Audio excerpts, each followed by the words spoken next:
This is Hemant. And Jessica. And you're listening to the Friendly Atheist Podcast. Please go to patreon.com/Friendly Atheist Podcast to support the show, get your ad-free episodes, get bonus exclusive episodes, join our Facebook and Discord and all that good stuff. And if you are a patron, then you should be receiving your sticker if you haven't already by, I don't know, the end of this week, early next week. I sent them all out yesterday. Yay. So, You'll get your stuff. Enjoy. Sorry, it took me 1,000 years. All right. So I thought we would start this one with something that just happened yesterday, and that involves New York City Mayor Eric Adams. He was speaking at an interfaith breakfast at the Manhattan branch of the New York Public Library. And for the most part, these are the sort of things where it's not weird that an elected official would go to an interfaith breakfast. Sure. Like, fine, whatever. I'm not even begrudging him that. But usually, especially for a Democratic mayor, you would expect the Democratic mayor of the largest city in the country, in a blue state no less, to say something like, look, we welcome all kinds here, whatever you believe or don't believe. Like, you pay everybody some lip service. Sure. You leave. Everyone says you did a nice job. It's a lip service thing to start with. Just follow through on that. You don't even have to try. And yet, Eric Adams found a way to screw this up in a couple, major ways that were surprising. Okay. So I'm going to play you... Major ways? What is that? Major ways? Major ways, that raised a lot of concerns from people who were listening. Eric Adams is the sort of mayor where you're not expecting anything much. Sure. He has a habit of saying all the wrong things and just being generally embarrassing, even for a Democrat. But, this was...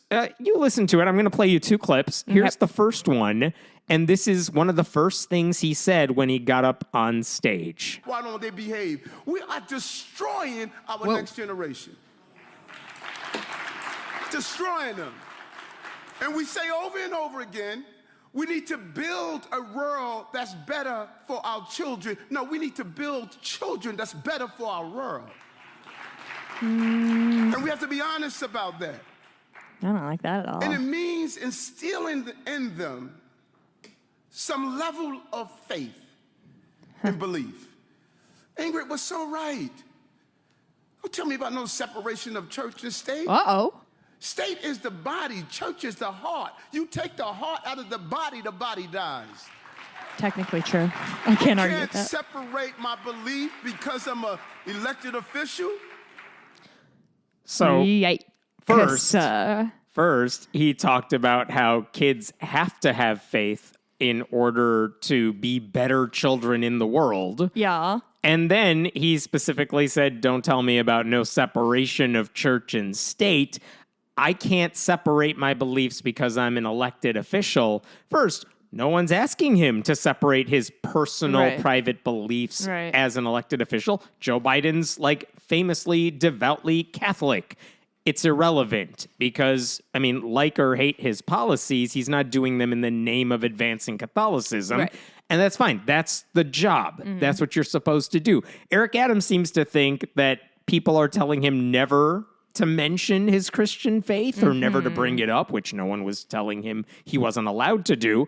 But then he goes from there to He makes a big leap, eh? So there's... Basically, don't tell me about no separation of church and state, as if those things, as if that doesn't exist. Yeah, as if those are two of the same things, and he has to talk about being a Christian because he is a Christian, but that anyone who criticizes that, anyone who's trying to criticize that wants him to separate church and state, and he sees that as a bad thing. It's just a wild way, and totally the wrong interpretation of that entirely. Honestly, the thing that sort of troubled me most is, could you go back to the part where he said, we don't want to change our world for our kids. What was that? He said... We don't want to build a better world for our kids. We want to build better kids for the our world. Which, fine, rhetorically, whatever. I don't even care. But the idea that you need faith in order to make them better, which I'll talk about in just a second. I think it's all of a piece.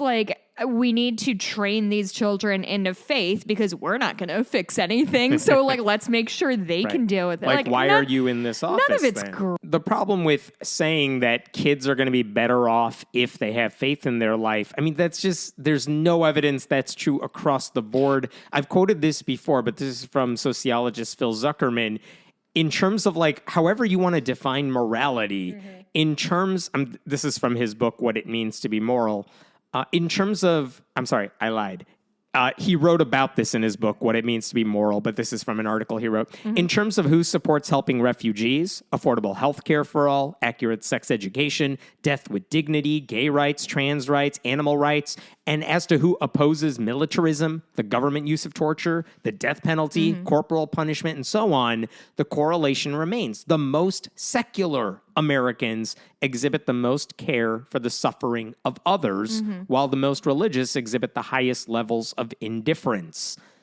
Which is to say, you don't need faith to raise good, ethical, moral kids, however you want to define that. Eric Adams doesn't seem to think that's the case. Sure. He doesn't think separation of church and state is a thing that we ought to respect, which is the sort of David Barton rhetoric we expect from the Christian right, not from the Democratic mayor of New York freaking City. Yeah, honestly, none of that was great. Like, that all kind of struck me pretty icky. Because it's, frankly, even if he believes that to be true, that's a wildly inappropriate thing to say. So inappropriate. That, like, because not the implication, he is saying that children without faith are going to be, capital B, bad or whatever. Bad for society, not just bad kids. Like they're hurting our world somehow. That's a deeply inappropriate thing to say. And I know we do this a lot, but if he was Muslim saying that people would lose their ever-loving faith, which I assume he's Christian now that I say that Christian. out loud. Okay, well, here's the other thing he said. One more clip here that was truly messed up. The church is the gym. The Sikh temple is the gym. The mosque is the gym.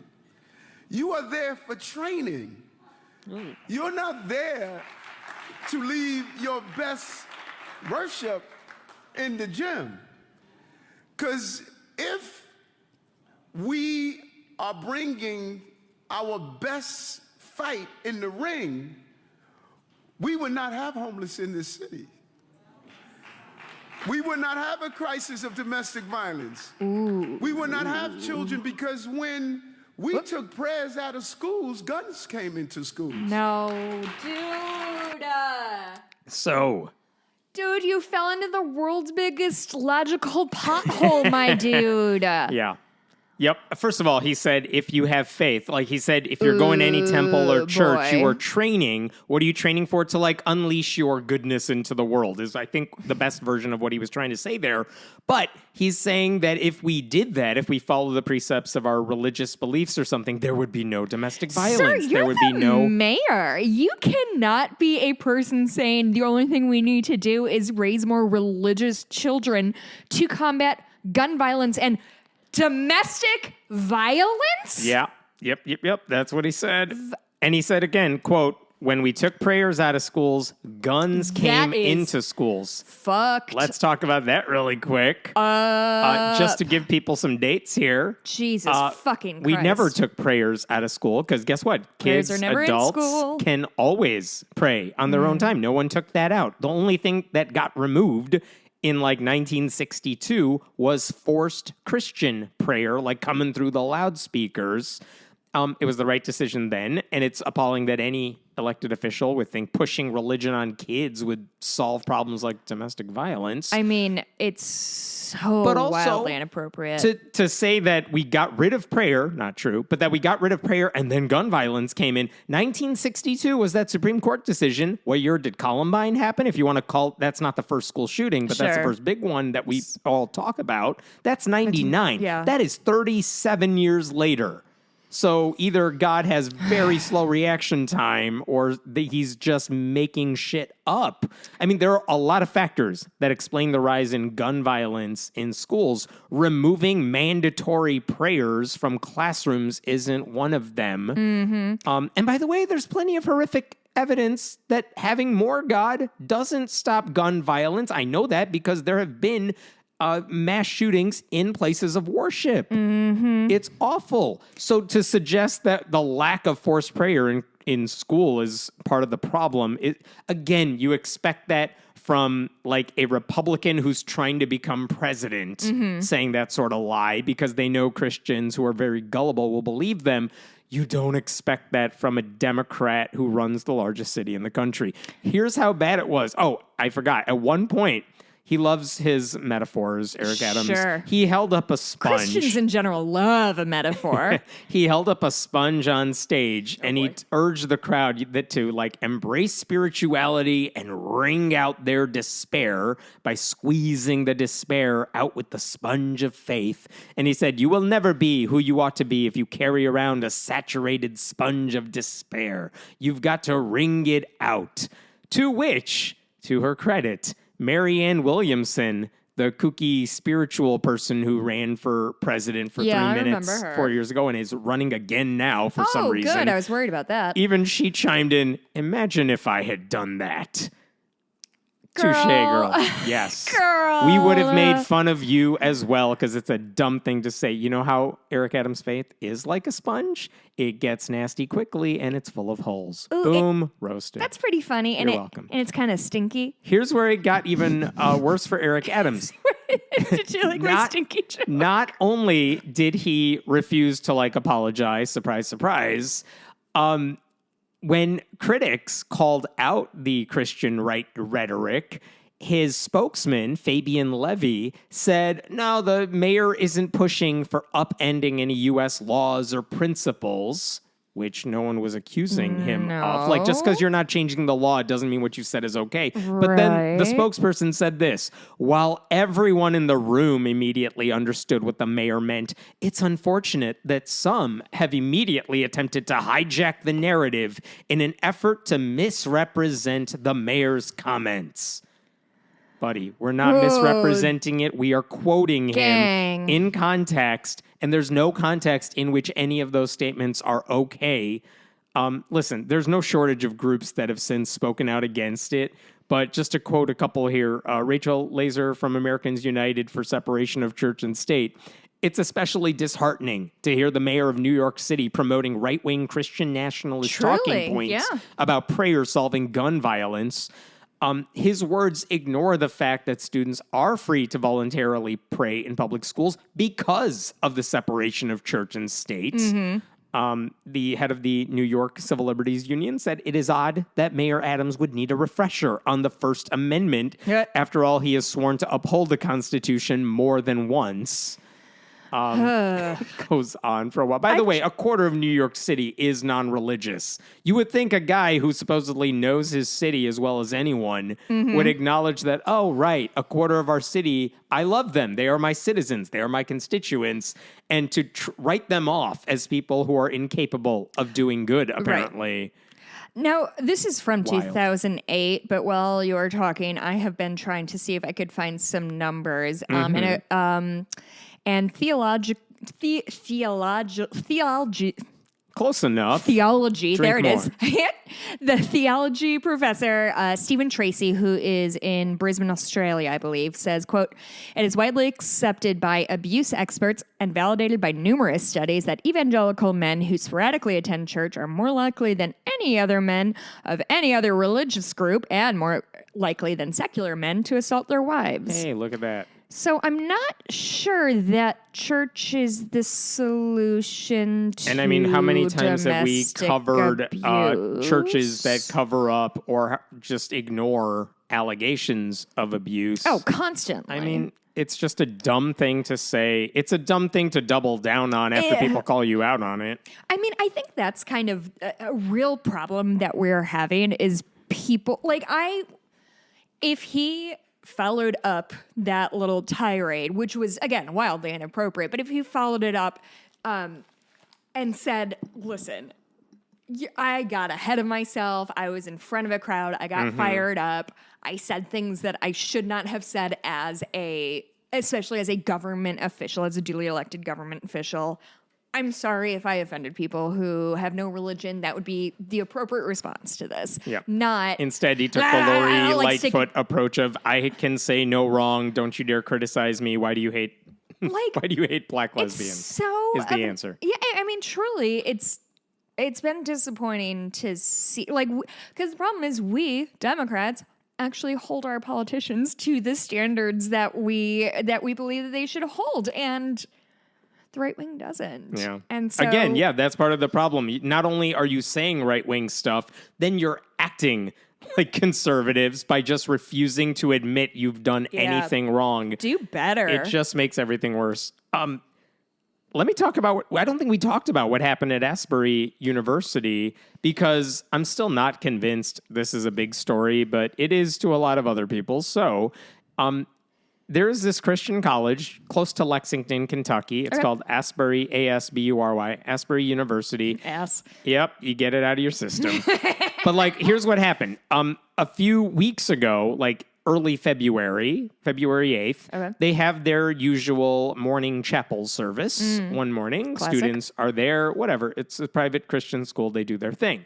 After that morning chapel service ended, a whole bunch of students decided to continue singing and praying together, and they just kind of kept it going. Okay. And then more people joined in, like it's the wave at a sporting event. Okay. And then it became a thing like, yep, God is speaking to us. We're doing a thing. There's a revival happening here. And then, like, the whole school gets involved in this chapel service that never ends. And then people start driving in from other states because now everyone's, like, posting video of the singing and praying I've seen on TikTok. Midnight Mass. I know it happens. Right? And so all these people start driving in. So this town of, like, 6,000 people now has, like, 50,000 people driving into this small school because they think this is some big revival happening in the country, and it's just happening at this private Christian school. Like, isn't that God working in miraculous ways? And now everyone's posting videos online, and it's becoming a whole thing. Now, I will be, like, the reason I have any doubts... You cannot ask me to care about this. Well, that's the thing. Like, this was broadcast as, like, a revival service. This is a big Christian revival. I just don't know if I buy into that. And the reason is I mean, just look at the word. It's like we're not going to do this. Wait, no, because it's like you've come to God again. You're born again. You're living again. And the thing is, all the attendees who came to this place, they are current Christians no, but who a just got revival. caught up in a spirit, who got caught up in a thing because they saw people doing it. You're being way too literal. A revival, like a church revival, is meant to be a big celebration and okay, singing call and it a big dancing. celebration then. But like That's they what got they caught up in a call religious it. fervor. There's Okay. no God spirit moving to Yeah. make. Listen, if a revival broke out at an American Atheist conference, okay, let's have a talk about what's happening here. But to believe that something special happened because Christians at a Christian college were inspired to do Christian things and then got joined by other Christians, I don't know how that's a news story, but this has become an international story. It sounds like a really nice story, Hemant. It sounds Wait, lovely. wait. It I am sounds not like complaining a bunch of people about it were because singing and celebrating, and then other you're people totally missing my joined point. I in. haven't even gotten to the point yet. Oh. I'm not mad because they were doing it. I do think the coverage is overblown because nothing newsworthy happened here. Well, we haven't had good news in like 6 years. Wait. So No. There's no, I'm not even saying good news or bad news. I'm saying this isn't a news story because whatever, Christians praying isn't a story. I don't care how long they do it. But to their credit, they're not sitting there saying, let's just bash gay people. Let's just do culture war stuff. They were trying to keep it focused on Jesus. The school is like, oh, we know there are Christian, quote unquote, celebrities on social media that want to hijack this for their own means. We're not allowing them in. Like they had a line for kids under 20, people under 25. They're like, look, if you want to pray with us, we'll let you in. If you're trying to do this to enhance your social media profile, we're not interested. And then like 2 weeks later, they asked people like, listen, we have a college we have to run here. We need to move this off campus. Right. And we need to get back to work. And like when people said, you're trying to stop the revival at your college, the school's president's like, we can't stop something we didn't start. Yeah. Remember? That's what you people believe. Now, here's the interesting part about this story, and the reason I wanted to bring it up. It turns out, you know what was revived there? Maybe? Measles. Here's how I know that. because the Kentucky Cabinet for Health and Family Services, like the state version of the CDC, announced that an unvaccinated resident of the county who now has a confirmed case of measles attended the revival at Asbury during the height of when it was super popular. Oh, that sucks. And because measles is, quote, a highly contagious respiratory virus, and because we are talking about a population of people who probably likely to get vaccinated. are not vaccinated, who probably have excuses for not getting vaccinated. I don't know. There's a lot of cause for concern. I should say, to this point, there's no evidence that anyone else has gotten measles from this thing. I'm not suggesting they were, only that even the state's health officials are like, please go get checked. Please make sure you are vaccinated if you're not already. This is what the commissioner of that department said. Anyone who attended the revival on February 18th may have been exposed to measles. Attendees who are unvaccinated are encouraged to quarantine for 21 days and to seek immunization with the measles vaccine, which is safe and effective. Just saying, please, people, I just go get your shots. Why wouldn't you? Yeah, listen, bud. Here's a question for you. You're not going to get my hackles up on this one. Oh my God. Think it's okay, really fine. Don't care about measles. Okay. I'm not here.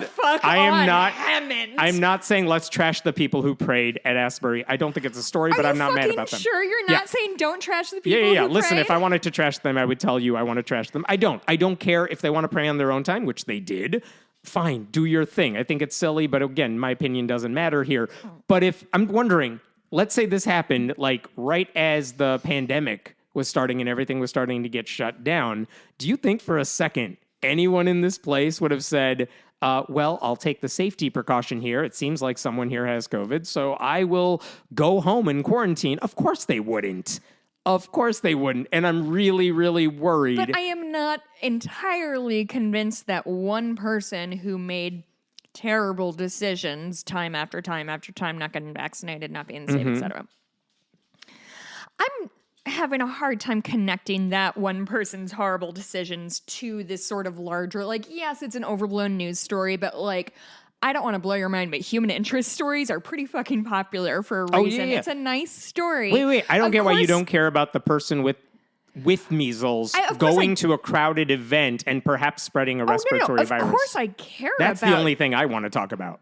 But then why did we spend 20 minutes talking about to give you context about what this thing is and why it's a thing at all. Okay, yeah, that person's a fucking asshat, and I hope those people get treated, but... We're on the same page then. What am I supposed to be... Like, who am I... I'm supposed to be mad at that person, and who else?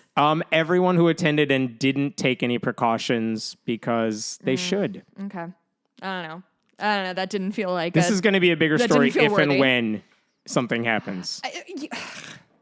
I'm just setting the scene. Even then, like, even if that becomes the story, it's just yet another story. This happens in Disney World. This happens all over the fucking place. Like, I think bad analogy, because Disney World is outdoors. This is in an indoor public, like, enclosed small space. Did the person know they have? I mean, I just had a lot of questions about it, but like, I don't know if they knew they had. Who gives a shit?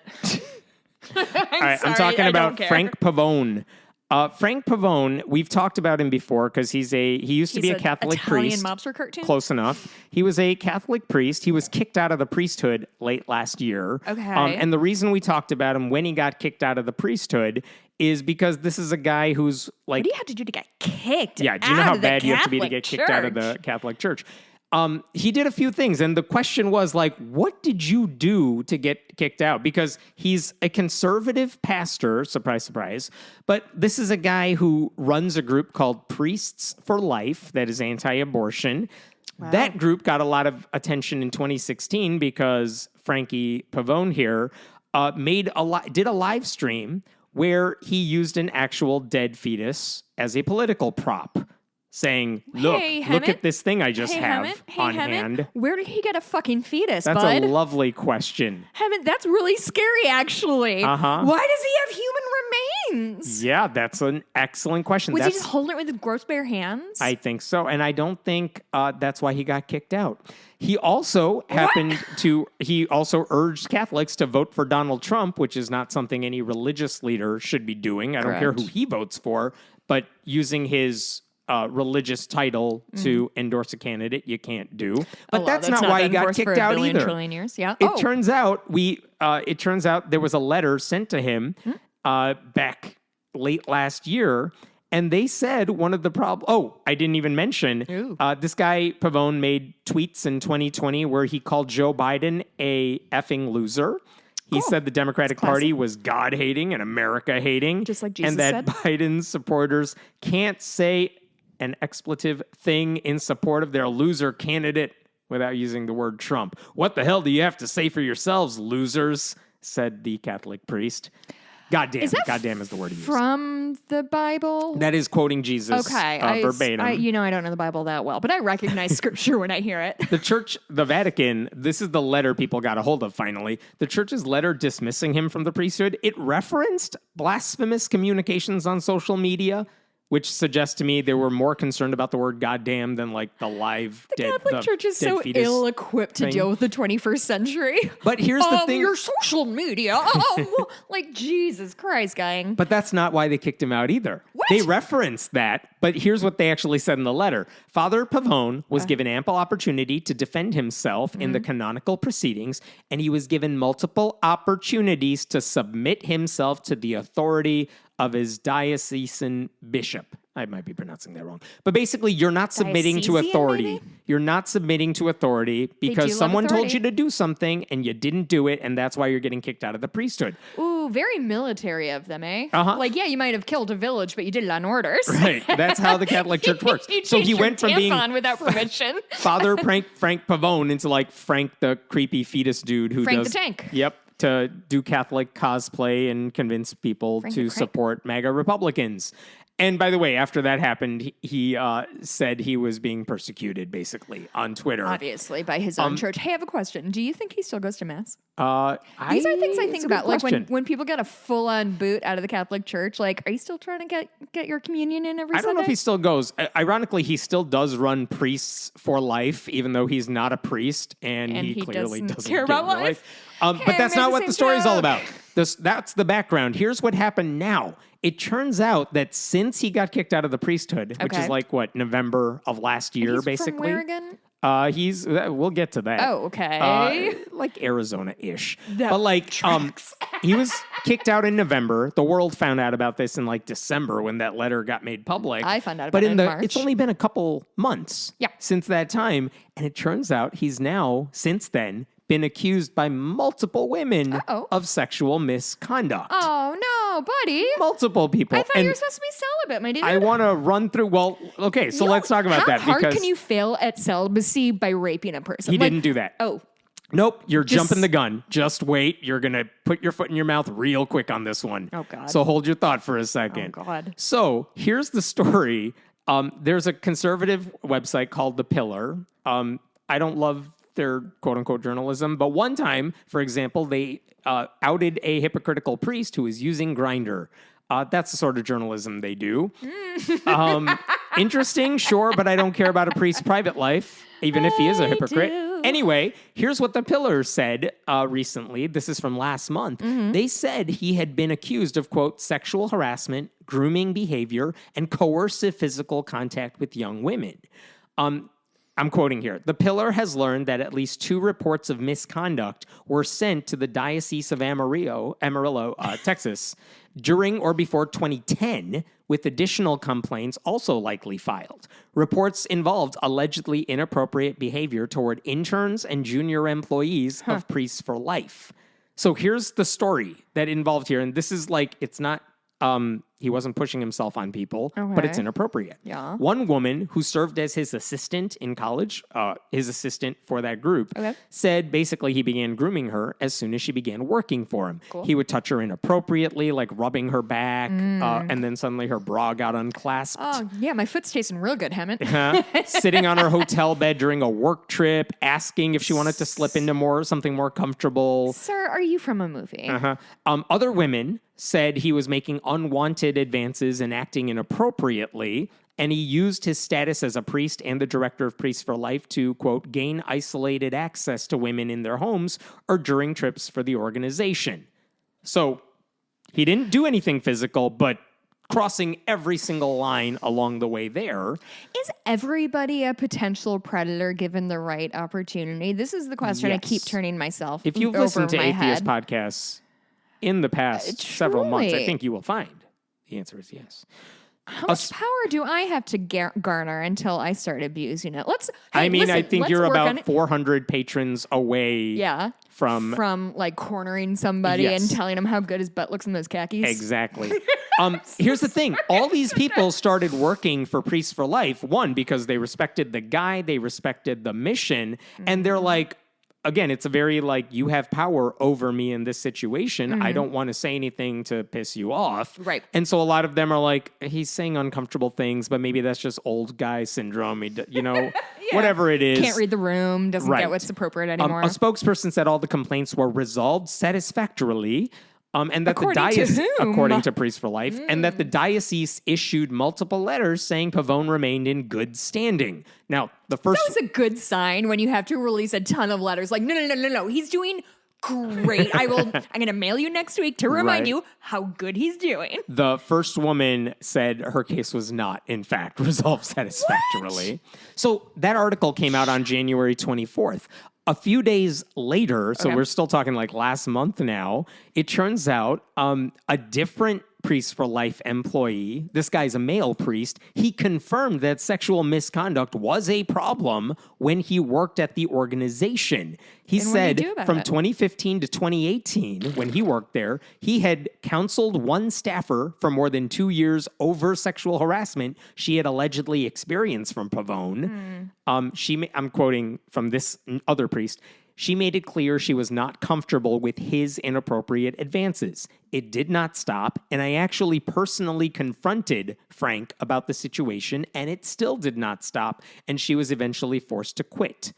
And the thing is, the woman he's talking about is not one of the women I mentioned earlier. Oh, It's this is getting what bad. we call a pattern. A pattern. So now we jump to mid-February, just a couple of weeks ago, and now there's another woman who spoke also with the Pillar and said she was, quote, serially sexually harassed while working for the same organization. She said he kept file cabinets in his bedroom and he'd have me filing things in his bedroom, which felt inappropriate. In his bedroom. He would call me his favorite college student, and when I'd say that I graduated, he'd say, "That's so cute. You're my favorite college graduate." She recalled That's so cute. Hey, never call a professional person cute that you're working with. An adult human person who you're paying is not cute. She recalled that Pavone would have me drive him to the airport and he would touch my legs. She decided to quit in 2006 after an incident in which Pavone had me backed up against a wall and was stroking my hair and stroking my shoulder. And I wonder, quote, ... and I wonder why I didn't knee him in the groin. Me too. Again, it's all, you're making women feel uncomfortable. You are not taking no for an answer. And clearly, even a guy who worked at the organization, another priest, spoke with him about it, and it didn't stop. And the thing is, all this... by the way, there was one more woman last week in a different news outlet, a writer who said she was a victim of his aggression. And she said that when she was getting interviewed, like, you know what his interview question is? He doesn't ask, like, what are your credentials? What's your bra size? No, he says, do you enjoy roller coasters and seafood? Because those are his favorite things. No I interest know in it's credentials. disgusting, but I'm intrigued because I do like those things. And she said she and her female friend both said no to both of those questions because they don't like either one. They were brought on anyway because it didn't actually matter. Wait, that wasn't the end of the interview. That was the whole interview. You're fucking lying to me. Nope. They didn't ask about credentials. What can you actually do for the job you're applying for? He saw 2 women. He's do you like, speak English? Yeah, no, didn't matter. I want to say really quickly that the one time I got kind of groped in public on a train, it was a dude sitting next to me on the L. Mm-hmm. And he kept reaching into his pocket. And when he would reach into his pocket, he would I was wearing a dress. His hand would kind of touch my leg, which is sort of what happens on.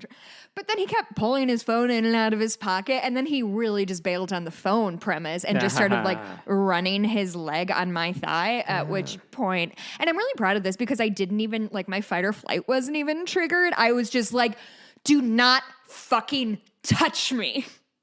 And he got up and moved across the train. And I do think people thought I was just yelling at a black man, but I just have to live with the fact that, all that's to say is, can I tell you how fucking miserable it is for somebody to be grazing your thigh without your consent? Your boss. It fucking blows. It's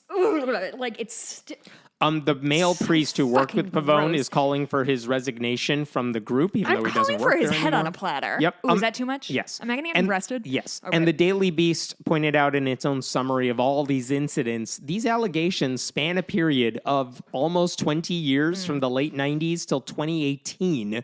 And even when the women involved reported what was happening, because they did. They didn't just keep, this wasn't a whisper network. They reported this stuff, but their complaints were dismissed by Priests for Life, as well as the Catholic Church. Everyone in positions of power acted like Pavone's anti-choice activism and what he was doing overrode any alleged harassment. And even today, the nonprofit organization, the anti-choice one, is standing by his side. He's been like, this is all a political hit job. They don't like what I stand for. Again, the women involved here agree with him on the anti-choice thing. I mean... And the Catholic Church is now well, he's not our problem anymore. He's out of the priesthood. He's not our thing anymore. But that doesn't... And again, has he done anything illegal? No. He's just done a lot of things that are deeply uncomfortable. Being a fucking creeper. My name is Jessica Greiff, and my platform is ban all creepers. And people wonder, and they wonder, how come people are leaving the church? How come women aren't as religious? Y'all treat us like shit, and we're talking about it now. I know you've been doing this for 100,000 years. But now we have the internet and we can talk to each other. I was listening to, I was grocery shopping earlier, listening to the latest podcast, the latest episode of the last podcast on the left. And they're doing a deep dive on David Miscavige, or Miscavige, the Scientology gentleman who's apparently about my height. He's about 5'3", which has gotten me far in life. Good for you.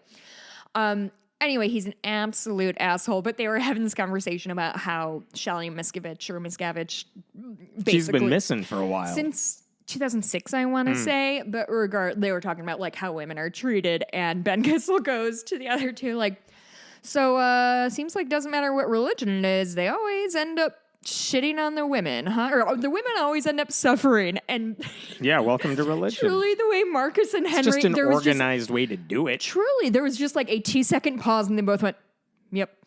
It was such a perfect moment of yeah, yep, that's exactly what it is. It's tale as old as time. I'm going to jump to this story involving the Satanic Temple, because you know how they have their after-school Satan clubs? Yes. The background there is any place where a Christian group called the Good News Club opens up an after-school club for little kids, and they say, look, the school has to allow us to rent the space, use the space, and if you want to come for Bible study, I mean, it's legal to do, right? But as soon as they open the door to that, you can't say no to other groups that want the same thing. Correct. So everywhere these Good News Clubs have opened, there has been, at least in a lot of these places, there's been an attempt to start an after-school Satan club, which is amusing in its own right. But there's a county in Pennsylvania that they just were about to have their first meeting for after-school Satan.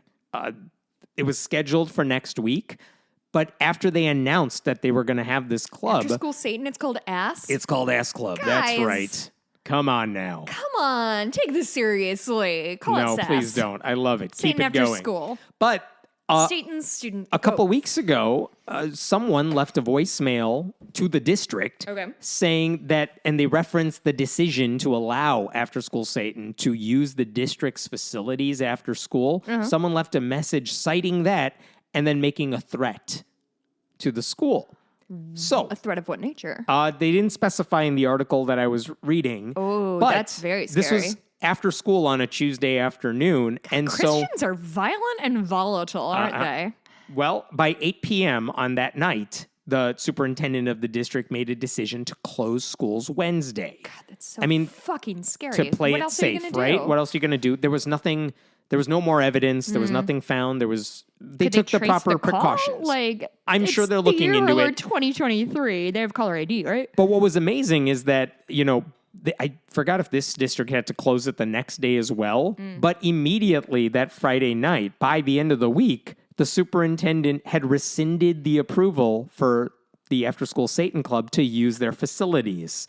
And she said, due to violating district policy. What district policy, ma'am? She said, as a result of this violation, the educational programming and activities of the district has been significantly impacted, and it has caused unequivocal disruption to the district's daily operations. Our students, staff, and teachers have had to endure a threat to their safety and welfare.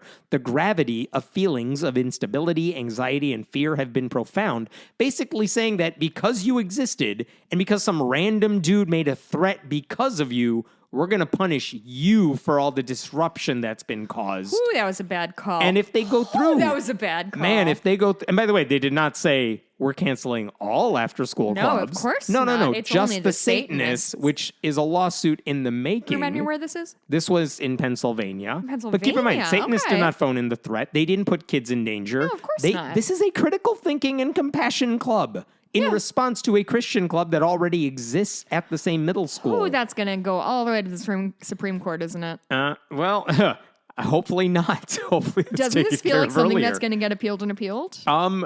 It depends. I mean, this is a district that seems to be reactionary, and I'm sure the superintendent is thinking, I got to do something, so they think I care. But telling the Satanist group that they got to shut down instead of saying, we're going to make sure any student who wants to attend that club has security. We're going to make sure they feel safe and welcome.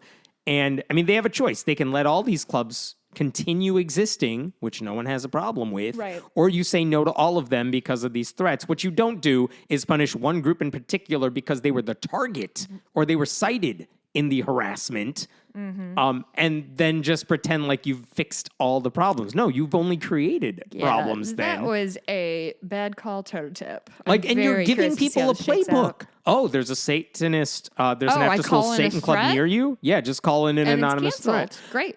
There was another district in Virginia where their first meeting, the Ask Club's first meeting, had to be delayed due to safety concerns, but they finally met last week. But, the couple days later in the morning, someone emailed a bomb threat to the school in Virginia.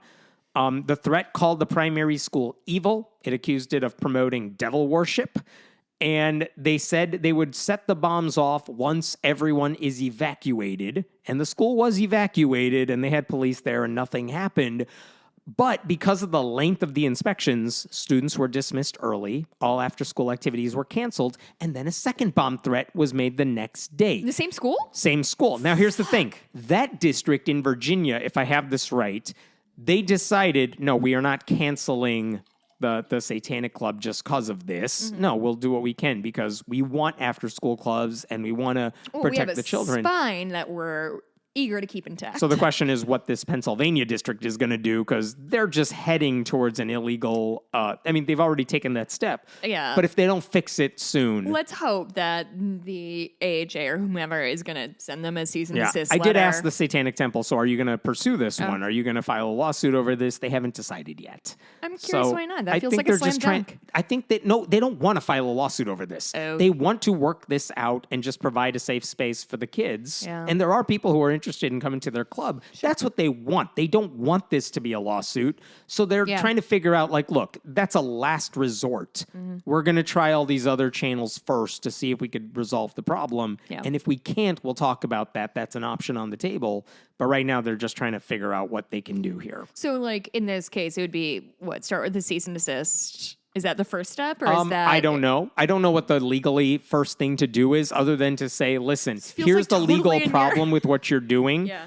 You have a choice. You could say no to all clubs, or you allow our club to meet. And if you're worried, and hey, we're worried too. We're the ones in the crossfire here. Yeah. Then give us the security we need to have this safely, because that's a lot cheaper for you than trying to deal with this in court, where you will lose. And in so doing, demonstrate to your kids that you don't back down from threats, and that every voice deserves to be heard, even if it makes some people uncomfortable. Like, this is a teachable moment. It could be, if they allow it to. And yet, we'll see.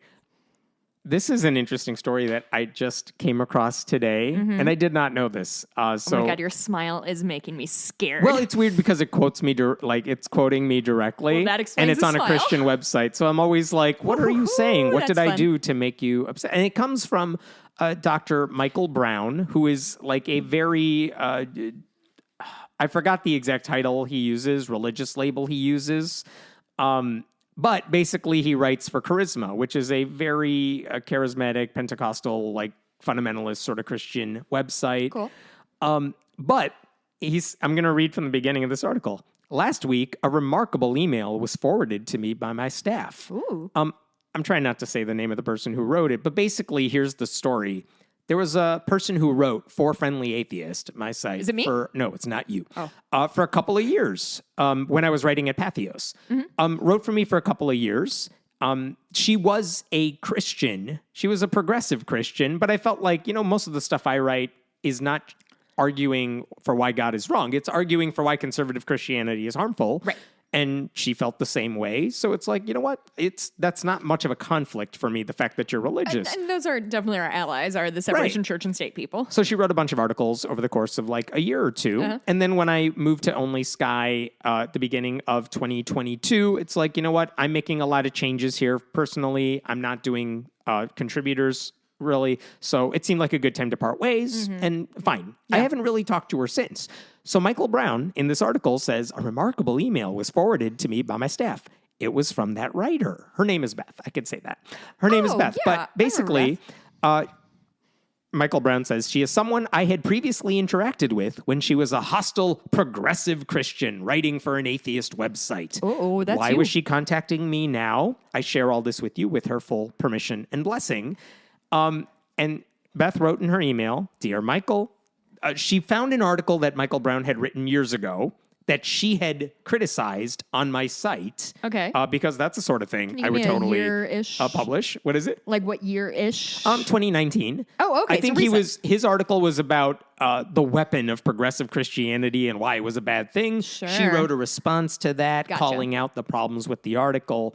And she wrote to him today, like now, it's so funny to read this now, his article, because I no longer recognize the person you're talking about. At the time, I'm sorry, I should have said, Michael Brown, when he wrote this condemnation of progressive Christians, he's specifically talking about her and something she wrote on my site. Okay. And then she responded. All written in 2019. Yeah. Okay. And then she responded to his criticism. So they're volleyballing. That was the back and forth, which is fine. And it happens all the time, not weird. But she's saying it's funny to read this now, referring to his article, because I no longer recognize the person you're talking about. At the time, I was going through a period of deconstruction. All the downtime in 2020 forced me to reevaluate everything I believe and why. And I'm happy to say I've returned to biblical orthodoxy, including in matters of sexuality. I just thought you would be interested to know that. And to translate that, she's become basically more fundamentalist and anti. She's left behind the progressive values. Very that she much had before. not a progressive Christian, and that's especially true when it comes to trans people, LGBTQ people. Yeah, that happens though. It does happen. Like a lot. I think. I mean, in terms does it happen a lot? I mean, anecdotally, I feel like I have heard a lot of people over the last 5 years say I had this maybe not progressive friend, family member, etc., but they got sucked into the YouTube conservative black hole. Everyone goes down their own rabbit holes. Yeah, you're right. It happens. And listen, that's the thing. Like, she was writing criticisms of like conservative Christianity for me. We had disagreements on a variety of things, but nothing that was ever important enough to make public. Have we gotten to the part where they name check you? I mean, references friendly atheist. I didn't know if it was going to go on. But the thing is, like, yeah, it's not weird. This isn't a personal beef or anything, and I'm not trying to draw negative attention to her. Like, look, if you change your views, whatever, you don't owe me anything. You know what I mean? But this is the interesting part. This is the disappointing part, I should say, because I guess Michael Brown, after we received that email from her, started an email conversation, just like, so what actually happened to change your views to her? And one of the things she wrote to him, which he says, I'm sharing with her permission, so this is public, I'm not sharing anything I shouldn't be sharing here. This is quoting her writing to him via email. Okay. I'm not sure how the transformation started exactly, except that at some point I started praying for God to reveal the truth to me, no matter how uncomfortable it made me. And then I started noticing some inconsistencies within the LGBT movement, like how you're apparently born this way, but at the same time, sexuality is also fluid. And for a same-sex attracted person... Wait. That's one of the worst arguments I've ever heard in my entire life. Yes. Continue. And for a same-sex attracted person to reject a trans person for a date is apparently transphobic because the parts don't match the gender identity, even though, according to a sex-positive philosophy, no one is supposed to be shamed for what they are into. This is news to me. That was a confusing... Was that one sentence? Yes. I think that was the like argument the there is if sentences. You're not interested in dating someone who's trans, that makes you transphobic, which I've never heard anyone say at all. I mean, I've definitely heard the rattlings of like, I should know if like my date has a penis or not. Like, but that's stupid and bullshit. And whatever. If she goes on, that means the logic of gender ideology is actually homophobic. I hate when they try to use like logical fallacies because they're not especially good at it. It's fine. Continue. That was it. And then it, goes on for a little while, but I'm disappointed. She says many of the friends I made in that circle, I think she's talking progressive Christian or atheist circles. Many of the friends I made in that circle dropped me once I started to regain my spiritual footing. They liked me when I questioned things and my faith was struggling, but not when I found it again. No, it sounds like people don't like your shitty opinions, Beth. I think that's probably it. I haven't talked to her since like we stopped working together. So this is actually news to me because I just wasn't aware of it and I don't follow it. Yeah. Well, that's too bad. Yeah. She said at that time I stopped writing for Patheos and the Friendly Atheist website. I have since joined the Anglican Church, affiliated with the more conservative wing of the Anglican Church, and have built a healthy spiritual community there. She said in a separate email... Wait, British? I thought Anglicans were British. Do I not understand religion? Yes. Okay. That is the right answer. Not it. Basically, she just felt like reaching out to Michael Brown because she said, I sparred with you more than most and definitely went out of my way to misrepresent your views. I was wrong to do that. I apologize for the version of me you had to deal with. I'm just saying, as someone who edited those articles, I didn't think any of it was a misrepresentation because I wouldn't want to do that. I want to quote them accurately. Yeah, I think we and I think we did.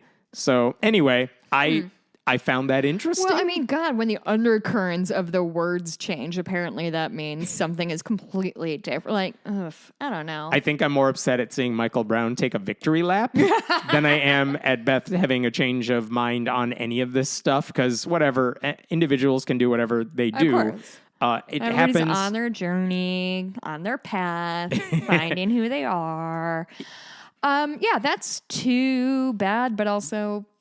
It is what it is. Shit happens. It happens. Can't win it's them all. disappointing, I think, but not a personal disappointment. I think I'd be disappointed if anyone felt that.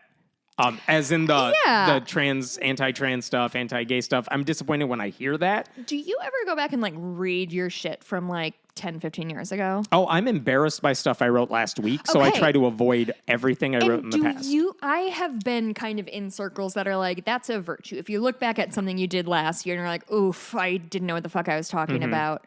That's a good thing. That means you've grown. But now I'm looking at our friend Beth here and like, ooh, that cuts both ways, doesn't it? Like, if you're embarrassed about who you were, that means It doesn't necessarily mean you've grown. It means you've changed. It means you've changed. I mean, again, changing is fine. I hope no one uses something I wrote from whenever in the past to define who I am today without at least checking back with me. I'm usually embarrassed by how I phrase things. Yeah, or how funny I thought I was. Yeah, and not necessarily the values behind it. That really hasn't changed.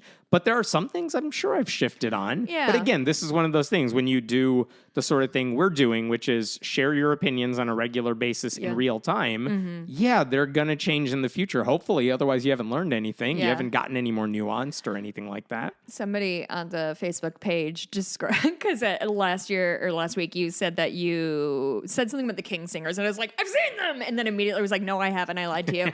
And one of the Facebook, I'm so sorry, I don't remember her name. She said something to the effect of like, Jessica is impulsive but with integrity. I will just say whatever comes in my dumb head. It's a good tagline. But I'll fucking double check myself. I'll fact check. This is a fascinating story from Victoria, Australia. Don't tell me what's fascinating. I'll decide. I will tell you why it's fascinating. Years ago, let's go back 10 years, they used to have these special religious instruction classes in their schools. It's kind of like a mandatory religious instruction classes, like 30 minutes once a week in their schools, where you learn about all these different religions. But the criticism of that class is it's basically a way to get Christian indoctrination into schools. Because they're not just teaching you about Christianity. Right. I mean, I could show you the worksheets. They had like elementary. Here, look at this one worksheet. Legs are asleep. Sure. Can you find the hidden letters? Whose name do they spell? Oh, Sue Jess? Yes, Sue Jess. Oh, my friend Sue Jess. And then what God made. Add some plants and animals God has made. Big and small, short and tall, plants and animals he made. And you just have to fill in the blanks with what plants or... nope, just plants and animals. Tell us what God made as if that's a fact. Built a bush and a tree and a fly and a bee. There you go. Good job. Thank you. And so, like, this is just Christian indoctrination. You're not teaching me what they believe. And by the way, they're not really spending... Whose name does this, Phil?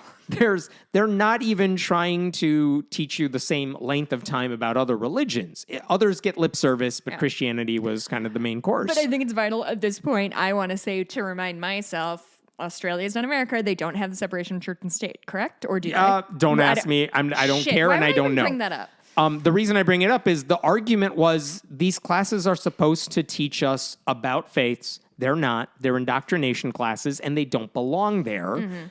There's no shortage of anecdotes of volunteers using their time with kids to make converts, not explain the faith. Of course. But here's the thing. So in 2013, let's just go back 10 years, there were about 93,000 students in the state of Victoria enrolled in these classes because they had to. They didn't really have a choice. And theoretically, they learned about different religions. But again, Christianity was the main thing. But after... there was so much pushback against the indoctrination, and they got a new leader in the state, like the premier was more progressive, and they basically said, instead of having 30-minute weekly SRI classes... sessions. During school hours, we'll move them to lunch periods. Okay. We'll move them before or after school, because we want to make room for more important classes during the school day. Okay. And by the way, students still had to take, mandatory, a class in like faith and ethics, but it was more objective and structured, less centered around any one religion. Sounds like a good class. Yeah. So basically, it went from a mandatory weekly class to, you have to, by the way, opt in to take it. Your parents have to sign some papers to say, I want my kid to take the class. And do it? And even then, it's not during school hours. You have to go before or after school or during lunch to attend these classes. Okay. Those are the big changes that have been made since then. Sounds like good, smart changes. Guess how many people are taking these classes today? 15. 750. Compared to what, 13? They went from 93,000 to 750. That's a drop-off rate of over 99%. And all they did is change it from opt-out to opt-in, and they changed it from during the school day to outside the school day. Funny. And no one's taking it, basically, anymore. And has there been any protests, any drumming of... Christians are not fans. Furious? Are they like calling it Well, persecution? Politically, the opposition party that wants to replace the guy in power, who's been there for several years, one of their platforms, what is it? The current current governor or whatever progressive is progressive. premier, yeah. Okay. There's the opposition party trying to unseat him is like, we're going to bring SRI back. Yeah, we're going to bring back that's a these problem with religion Victoria, classes. not climate change. They made that argument in 2018 when they had their last elections. And it went well? And then they lost several seats because no one wanted that religious conservatism. Isn't it funny that they're willing to sacrifice their own seats of power for the dumbest reasons. Yeah. And by the way, they've now ditched it. They're not saying we're going to bring it back. They're just like saying we'll just try to have more religion. Like they're making it very vague and don't be mad at us. All of this is happening as Australia at large has seen a giant jump in no religion to the point where it's about to overtake Christianity as the most popular group. No shit. Yeah. Hey, Australia, I see you. Among younger Australians, 46% of millennials have no religion compared to 30% of boomers. And nearly half of Australians 18 to 24 don't trust religious leaders at all. What was that? How many people? Nearly half of all Holy Australians shit. under 24 just don't trust it. They're a You're a skeptical priest? bunch, Nope. the Aussies. Holy crap. Wow. This is, again, Australia kicked out their overtly religious Prime Minister Scott Morrison in the last election. Since 2016, they've legalized marriage equality in Australia. They've seen similar controversies play out with euthanasia and abortion, with conservatives and their views basically losing in every instance. They've seen big-time scandals among very popular religious leaders. We talked about Hillsong. All of those things, too. And we're still like, no, Mitch McConnell, you're my dude. Yeah. We're not seeing it here, but in Australia... No, I'm just saying Australians are, as ever, better. So it's just like more at koalas, a time... more kangaroos. At a time when Christianity needs a reboot in the country, more people are like, oh, you're giving me a choice? Yeah. I'm not taking it. Thank you, Yep, actually. I'm good without it. Oh, that's hysterical. Good for you, Aussies. Right? I've never been to Melbourne. I would really like to go. Sure. Send us there, people. That's where. That's how it works. Listen, if somebody wants to bring us to Australia, I already speak the language, so I think I've got a leg ahead. Leg up. God damn One it. story from Montana. Hey, for have I you ever told you that specifically. I lived in Montana? Every day. I've never mentioned it to you. I don't They haven't. So they have this Cowboy. law in the state code. Gifted horseback rider. No. They have a law in the state code that says any teacher, principal, or superintendent may open the school day with a prayer. They have that law in the books. Cool. The thing is, that's unenforceable because in 1962, as we mentioned earlier, the Supreme Court said school-sponsored prayer in public schools is unconstitutional. I remember that. But the thing is, just because the Supreme Court says something is unconstitutional doesn't rewrite state constitutions. Those lines may still be in the document, but it's unenforceable. That's true everywhere.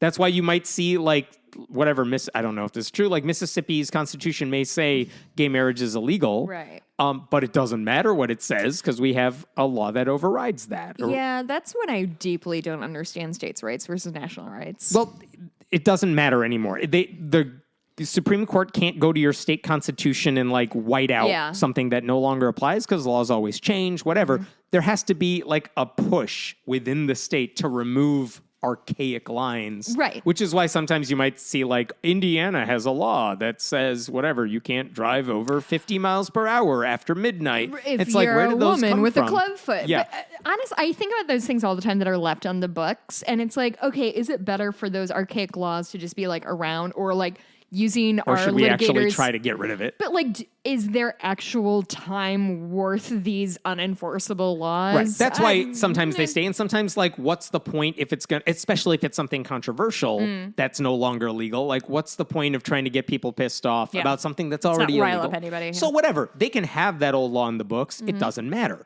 But they have a newly elected state representative. His name is Greg Kometz, K-M-E-T-Z. He just filed a bill to change that part of the law. And it's like, oh, good. Well, I'm glad you're changing that law. But he's going the right way. Is he? Here's what the new law that he's proposing, Principals or the bill. have to open the day with a prayer. No, well, here's what he says. He added a line that says prayer is permitted in school on school grounds, which is true. Yeah, it ends with a gunshot. He says prayer is permitted in school on school grounds, which is true and no one was arguing against. But then it says prayer is permitted at school-sponsored events, but a person may not be compelled to pray. And then adds in, the school day may begin with a prayer. So he went into this law, he crossed out the line that's no longer enforceable, and then added it to a different part of his bill. Like literally the line he wants to add in says the school day may begin with a prayer. And then he also wants to make it so that prayer is allowed at school-sponsored events like assemblies and graduations, I guess. And then just thinks he can get away with that because he adds in, but a person may not be compelled to pray, which is a horrible thing because, again, this is a thing we've talked about over and over. A student cannot be expected to walk out of an administrator-led prayer, not at graduation. Not a football player shouldn't have to refuse to participate in a pregame prayer that's coach-led. I mean, the level of coercion for kids is obscene. No student should have to make a choice between lying about their beliefs or being ostracized just because adults get off on pushing Jesus on kids. And I have something to say about these kinds of things because I think we run into this argument frequently of like nobody was making them. And in which people who say things like that, I mean, nobody was like tying them to the seat and making them listen. And we see this all the time. They could have left. She could have left in domestic violence cases. When I talk about being like intellectually, cripes, I forgot the word, intellectually honest thing. Those are the things I am talking about of like, well, yeah, this 8-year-old kid could have stood up and left the assembly room in front of all of their peers and their superiors, even though somebody in authority was telling them to do that. And all we tell children to do is listen to authority. Yeah. Physically, he could have done that. A woman could physically leave an abusive relationship, but does she have a network? Does she have money? Does she have skills that can get her a job? You're asking them to do a lot more than just say no. Exactly. And so when people say shit like this, I want sirens to go off in everybody's heads of like, nobody's obligated to do that. And we even, tracing back to this Australian thing, opt-in versus opt-out is a big fucking thing. It turns out if you make people opt into a thing, if you make them take one step, a lot of people are going to be like, not worth it. Not signing the paperwork. Here's the thing that I've learned about human beings in the last 37 years is we are astoundingly lazy. And if you put even the tiniest obstacle in front of us, we shall not do the thing. Some states have done this. I want to see more states do it, which is when it comes to organ donation, that should be opt-in for everybody. I'm sorry, you're right. Opt-out. Everyone should be an automatic organ donor unless you want to, when you go into the DMV to renew your license plate, then you can opt out if you want. But make them do the work. Oh, 100%. I just had to do the sign my parents like this is what happens when we die thing because apparently that's what happens when you're a grown up. Yeah, but it's like the whole like this is what's going on. This is what you do with our body. And I was like, neither of you want to be donated to science? And they're like, oh, no. And you know why? And I swear to fucking God, Hammett, this is true. It's because they checked the organ donation thing. No problem. The donate your body to science is the next page. And they simply did not look. When I am talking about people are fucking lazy, this is the shit I am talking about. They are, Sure, I can help people, but I have to turn a page. Oh, that sounds terrible. I hate turning pages.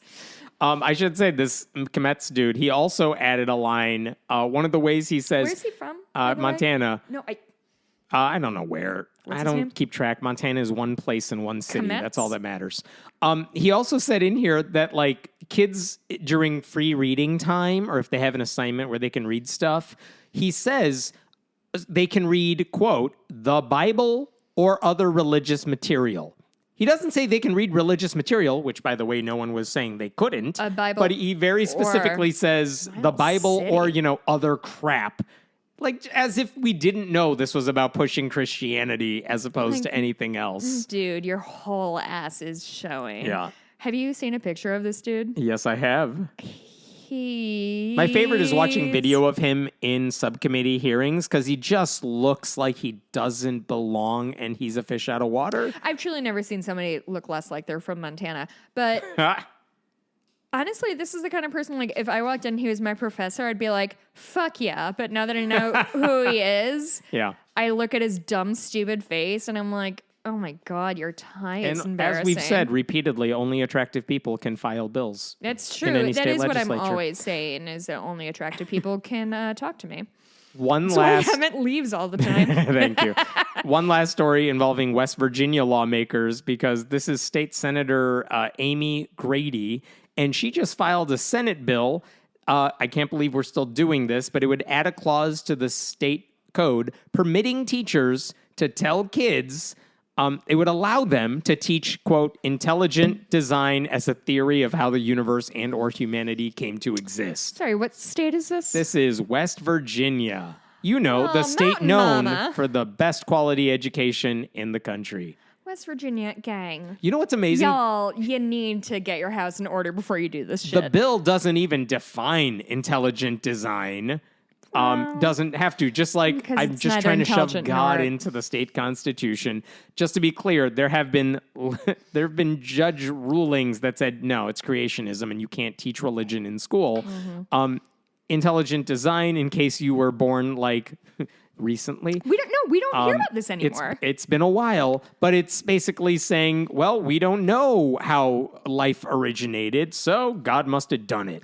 Truly, It's got the gaps, but sounding more scientific, even though there's no science behind it. I do feel like this is an important thing for younger atheists, little baby atheists learning their way in the world, that the entire 20th century was bound up in trying to make sure evolution was taught in schools. And I am not sure that legacy is lived on. And this is kind of a goof, but it's true. Fucking from Inherit the Wind down To teach onto reality, it's we've gotten very dumb as a society. That's the point. so. I think the problem is a lack of curiosity. That's what I'm just landing. surprised, why intelligent design is the thing. Imagine getting elected to the state senate, and your thing is, I want to make sure the kids in my state are as dumb as possible. But that's always been and I want to give teachers permission to make kids dumber. But that's what's always been confusing to me is okay, you're a state legislator and you have this power, and let's be honest with ourselves. It's not like a state legislator has a ton of power, but they have non-zero power. And this is how you look around at your community. Hemant, if you looked around at your community, what do you see that needs to be fixed? Oh, there are many things. None of them involved God. None of them involved trying to shove.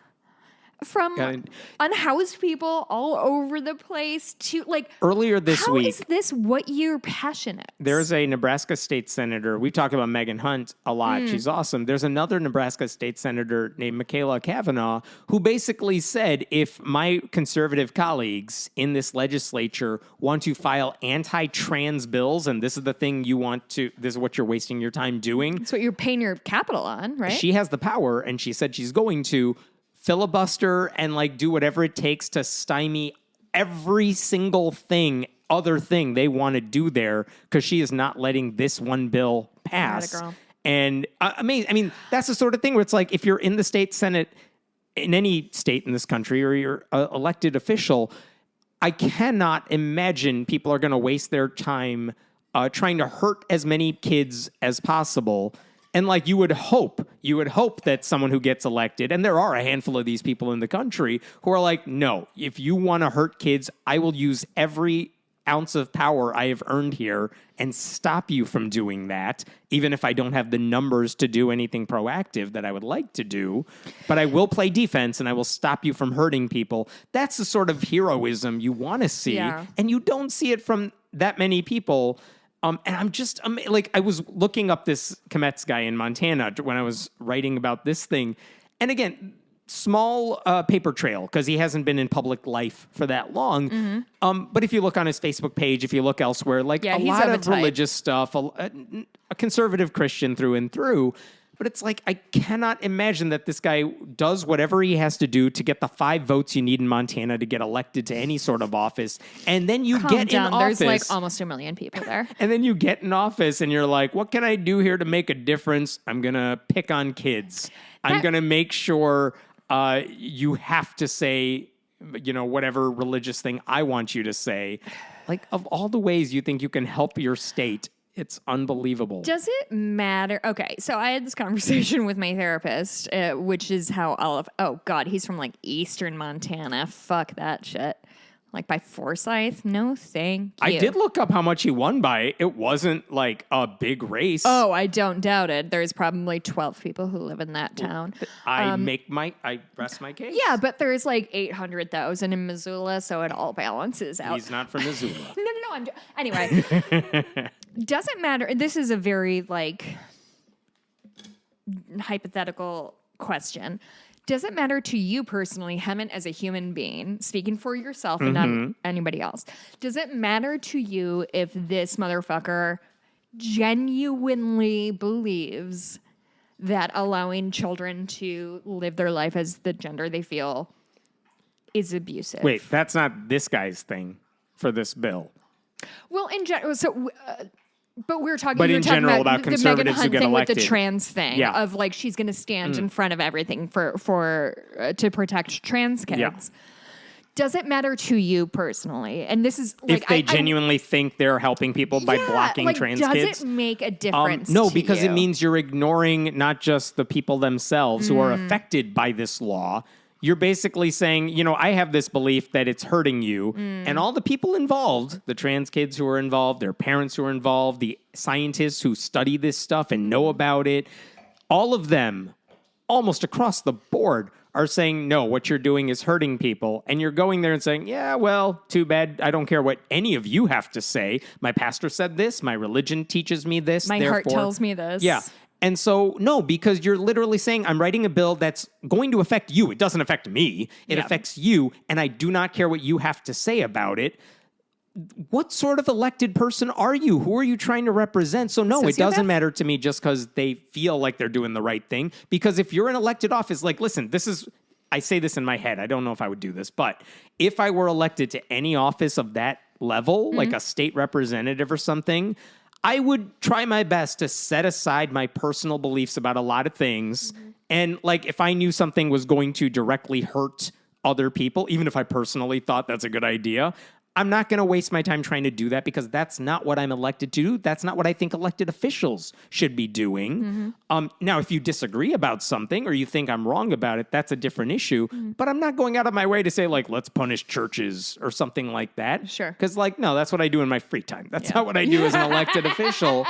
But this guy is saying here, I'm getting elected to promote whatever my church teaches about this bullshit. And, like, that's where I don't get it. If you want to run a little cult here where you're advancing your religious views, go run a church. That's what they're there for. It's Montana. You will find plenty of places to do that. Go to any rural part of anything you want to go to. Everything in Montana is rural. I mean, you'll be fine. Like, go start that. But why go to elected office when you don't know what you're doing, when you don't know who to talk to about this stuff before you try to file a bill like this? Like, how many people do you have to ignore before you do anything like this? Is amazing. God, I love getting Hemant amped up. It takes so much to do, and I thought we had not. There's a pastor who committed a crime, and I'm totally just skipping that story entirely because I want to rip on Kometz. Well, no, like this summer when Roe v. Wade got overturned, I may have talked about this when it happened. Like in therapy, I was just talking about how fucking devastated I was, and she was sort of floating to me like, does it help if these people who've made these decisions to overturn Roe v. Wade genuinely think they are doing the right thing to protect people? And truly, I've been sitting with that for however long it's been, 6 months, 8 months. I don't know if it makes a difference for me. I don't know either. It's obviously I'm still sitting with it. But is it better or worse than I want to punish women, therefore I'm going to outlaw abortion? No, because I don't care what they think about it. The results are the same. The result is the same, so I don't care what their thought process is to get there. Yeah. But no, true, like just sort of thinking out loud, but like I don't know. I think if I thought somebody was genuinely trying to make the world a better place, maybe even if they did it wrong, maybe, but obviously if I thought they were because, doing this in good faith, maybe we'd have a different conversation. But I know it's not in good faith because they're never talking to the people who know what they're talking about in these situations. This goes back to the Eric Adams things we talked about at the beginning. I'm sure he thought what he was saying was universal and sensitive and whatever. It's like, dude, if you're the mayor of the city, you have access to all the people who know what they're doing in this regard. You could get on the phone and get anyone you want and more to talk about this. And you're you did representing none of that. all of and those you're representing people. everybody. A quarter of New York City is non-religious. You're representing them too. Yeah. And to just get up there and think you are helping and then doubling down even after everyone tells you you're not helping. And in New York, we have recently seen like a Hasidic Jewish community that has been taking in government funds and neglecting their students. So we know that like faith alone isn't going to solve our problems here. In New York City, it's made it worse. Time and time again. Okay. Do you want to talk about Scott Adams, the author of Dilbert at all? Yeah, he's a racist. I mean, he's always been a racist, right? We'll save that for the bonus. Okay. Speaking of which, I have my bonus topics. I've been writing. I have one too. Really? Did you watch a movie? I know. It's been years. Book. Have I talked about the book Spook by Mary Roach? No. Okay, then I'm going to talk about that today. All right, let me give you my topics for bonus episodes. I had my niece and nephew who are almost 3 and almost 1 over the weekend, and we went over to the Fox Valley Mall. Guess what? It's pretty dope over there. That's one thing. I did a break week ride with some friends and rode with Dottie in the arena for the first time. I would love to tell you how that went. Oh, actually, this is a bonus thing. I'm so sorry to be the bearer of bad news. I know everybody was really excited about the 2 horses that I was looking at last week. Unfortunately, Grace, the paint that everybody was like super stoked on because she's flashy looking. Unfortunately, she had a couple too many issues, so we ended up not taking her after a vet check. But Scotty is coming home with us, and don't worry. Thursday night, after I talked to y'all, I couldn't fall asleep because I was so excited about Scotty, and apparently I'm 6 years old. Anyway, that was that thing about And we'll Grace. talk about Dilbert. And Dilbert, I want to talk about Glass Onion Watch Along. There's a director's commentary. And then a little more about Last Podcast on the Left, the Miscavige thing, and then I want to talk about the book Spook by Mary Roach. All right. And I have one more thing. Oh my God, you have 4 minutes to get through the entire bonus episode. Oh my God. Okay, all I want to say is I was the whitest person in the universe and made my black friend laugh for like 25 minutes. Jess is white. Got it. You can reach us at friendlyatheistpodcast@gmail.com. Go to patreon.com/friendlyatheistpodcast to support this show. You can always email us at friendlyatheistpodcast@gmail.com with your complaints about me personally. Yay. Is that it? That's it. Okay, we'll see you in the bonus episode. Bye.